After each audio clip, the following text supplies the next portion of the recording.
ശബരിമല സ്വർണ്ണ കവർച്ച കേസിൽ ഇ.ഡി. ചോദ്യം ചെയ്യൽ തിങ്കളാഴ്ച മുതൽ ആദ്യഘട്ടത്തിൽ 5 പേർക്ക് സമൻസ് അയച്ചു.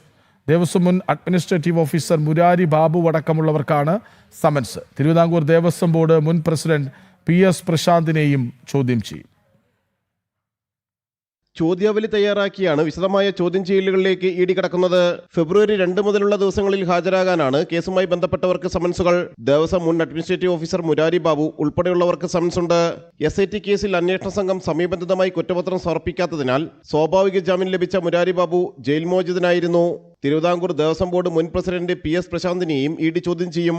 SIT കേസിൽ പ്രതികളായതിൽ നിലവിൽ അറസ്റ്റിലാകാത്തവർ, ജാമ്യത്തിലുള്ളവർ, കേസിൽ മുഖ്യ പങ്ക് സംശയിക്കുകയും എന്നാൽ SIT പ്രതിപ്പട്ടികയിൽ ചേർത്തിട്ടില്ലാത്തവർ എന്നിവർക്കാണ് ആദ്യഘട്ടത്തിൽ സമൻസ്. സ്പോൺസർ ഉണ്ണികൃഷ്ണൻ പോറ്റിയുടെ ചോദ്യം ചെയ്യലും ഇ.ഡി. അന്വേഷണത്തിൽ നിർണായകമാണ്. മുരാരി ബാബു അഡ്മിനിസ്ട്രേറ്റീവ് ഓഫീസറായിരുന്നപ്പോഴാണ് ഉണ്ണികൃഷ്ണൻ പോറ്റിക്ക് സ്വർണ്ണപ്പാളികൾ കൈമാറിയത്. ദ്വാരപാലക ശില്പത്തിലെ സ്വർണ്ണപ്പാളികൾ ചെമ്പുപാളികളാക്കി റിപ്പോർട്ട് നൽകിയതും മുരാരി ബാബു ആയിരുന്നു. ജനം, കൊച്ചി.